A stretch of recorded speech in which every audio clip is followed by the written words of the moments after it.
आदाब, नमस्कार, अस्सलाम वालेकुम नाज़रीन। पल पल न्यूज़ के न्यूज़ रूम से मैं हूं आपके साथ नदीम अकरम।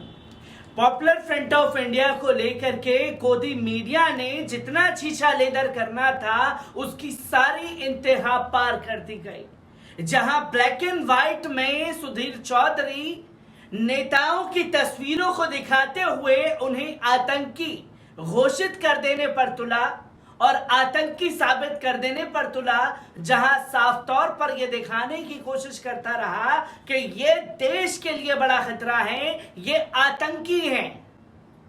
तो वहीं इसी फहरिस्त में अगर एक सुधीर चौधरी का नाम लिया जाए तो उन चेहरों के साथ नाइंसाफी हो जाएगी जिनके दिलों में मुसलमानों से नफरत भरी है और कैसे हिंदू मुस्लिम का जो जाल है वो गोदी मीडिया के जरिए परोसते हुए तमाम टीवी चैनल वाले एंकर नजर आते हैं, जिनकी तस्वीरों पर बात करना लाजमी हो जाता है, पर जब इन्हें बताना चाहिए तब होठ पूरी तरीके से सिल लिए जाते हैं। जहां छापेमारी हुई, छापेमारी के दौरान तमाम बातें जो खुद एनआईए, ईडी, एटीएस तमाम लोगों ने नहीं कही, वो गोदी मीडिया जो है वो कहता हुआ दिखाई दिया। पर अब जो बैन के बाद पॉपुलर फ्रंट ऑफ इंडिया ने कदम उठाया है तो ये तमाम चेहरे जो हैं न जाने कहां अब मुंह छिपाते हुए फिर रहे हैं। जिसे आतंकी संगठन घोषित कर देने पर तुला था, उसी पीएफआई संगठन ने बैन के बाद जो कदम उठाया है वो इन तमाम लोगों के मुंह पर एक करारा तमाचा जैसा है। किस तरीके का ये कदम उठाया गया है जिस पर चर्चा की जानी चाहिए। पहले इस पूरी रिपोर्ट पर नजर डाल लेते हैं। पीएफआई ने संगठन पर पाबंदी के बाद केंद्र के फैसले को स्वीकार करने की बात कही है। पीएफआई के केरल प्रदेश महासचिव अब्दुल सत्तार ने कहा कि सभी पीएफआई सदस्यों और जनता को सूचित किया जाता है कि पॉपुलर फ्रंट ऑफ इंडिया को भंग कर दिया गया है। गृह मंत्रालय ने पीएफआई पर प्रतिबंध लगाने की अधिसूचना जारी की। हमारे महान देश के कानून का पालन करने वाले नागरिकों के रूप में संगठन निर्णय को स्वीकार करता है। यह बहुत अच्छा फैसला है। इंडियन एक्सप्रेस के मुताबिक पीएफआई ने हुकूमत के फैसले को मानते हुए अपनी ऑर्गेनाइजेशन को बर्खास्त, भंग, तहलील कर दिया है। इसका मतलब यह है कि पीएफआई के नाम से किसी भी गतिविधि को मान्यता नहीं है और इसके जनरल सेक्रेटरी ने भी सभी से कहा है कि इस संगठन के नाम पर कोई गतिविधि ना की जाए। पीएफआई पर लगा प्रतिबंध ट्रिब्यूनल कोर्ट में चैलेंज किया जाएगा। तब तक पीएफआई का समर्थन करना कानूनी तौर पर उचित नहीं है। सभी लीडर्स और लीगल एक्सपर्ट सिर्फ प्रतिबंध के सरकारी फैसले का विरोध कर रहे हैं। इसलिए नौजवानों से गुजारिश है कि किसी भी तरह से पीएफआई के नाम पर कोई भी समर्थनीय पोस्ट करने से बचें।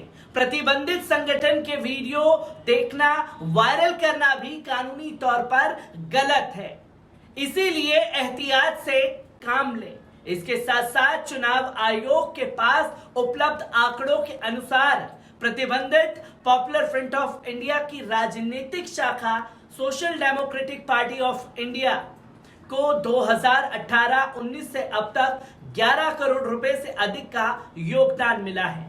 दिल्ली में पंजीकृत एक गैर मान्यता प्राप्त राजनीतिक दल एसडीपीआई का गठन जून 2009 में किया गया था और अप्रैल 2010 में चुनाव आयोग ने पंजीकृत किया था।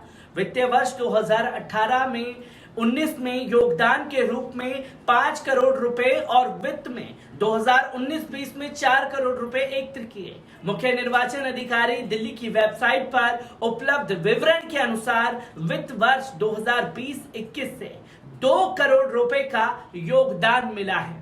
पॉपुलर फ्रंट ऑफ इंडिया को गैरकानूनी संगठित घोषित करने और अगले 5 वर्षों के लिए इस पर प्रतिबंध लगाने के बाद केंद्र सरकार ने सभी राज्यों को निर्देश दिया कि केंद्र शासित प्रदेशों को संगठन और उसके सहयोगियों के खिलाफ गैर कानूनी गतिविधि अधिनियम की शक्तियों का प्रयोग करने के लिए कहा गया है। पीएफआई के अलावा राज्य सरकारों और केंद्र शासित प्रदेशों में शासन को यूएपीए की शक्तियों का उपयोग इनके खिलाफ करने के लिए कहा गया है, जिसमें रिहाब इंडिया फाउंडेशन यानी कि RIF, campus front of India, all India imam council, national confederation of human rights organization, national women front, junior front, empower India foundation और रिहाब फाउंडेशन केरल में शामिल है। आतंकवाद के लिए अपनी जीरो टॉलरेंस नीति पर काम करते हुए पीएम मोदी के नेतृत्व वाली केंद्र सरकार ने यूएपीए के तहत 5 साल की अवधि के लिए पॉपुलर फ्रंट ऑफ इंडिया और उसके सहयोगी संगठनों पर प्रतिबंध लगा दिया। गृह मंत्रालय की ओर से इसके लिए अधिसूचना नोटिफिकेशन भी जारी कर दी गई। अब इस मामले पर कई नेताओं की प्रतिक्रिया भी सामने आई, जिसमें केरल में भाजपा ने बुधवार को इंडियन नेशनल लीग यानी कि नेता और राज्य के मंत्री अहमद देवर कोविल पर, जो कि पॉपुलर फ्रंट ऑफ इंडिया से संबंध प्रतिबंधित संगठन रिहाब फाउंडेशन के साथ करीबी संबंध रखने का आरोप लगाया और उन्हें राज्य कैबिनेट से हटाने की मांग की है। हालांकि मंत्री ने भाजपा के आरोपों का स्पष्ट रूप से खंडन करते हुए कहा कि यह भाजपा के राज्य प्रमुख के सुरेंद्रन द्वारा हास्यास्पद बयानबाजी करके मीडिया में अपनी उपस्थिति दर्ज कराने का एक और प्रयास है।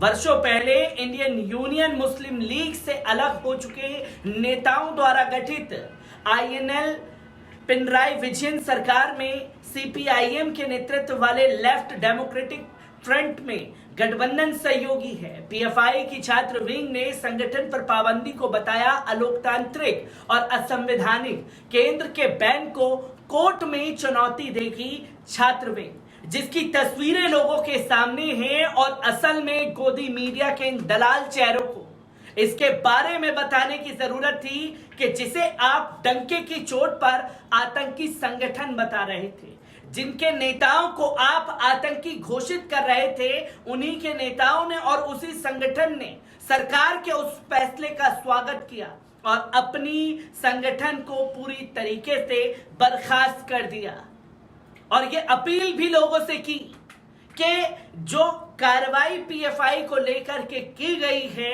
उसके लिए आप किसी तरीके से सड़कों पर ये तमाम चीजें जो हैं एहतजाज करते हुए दिखाई ना दें, किसी तरीके से आप समर्थन ना करें।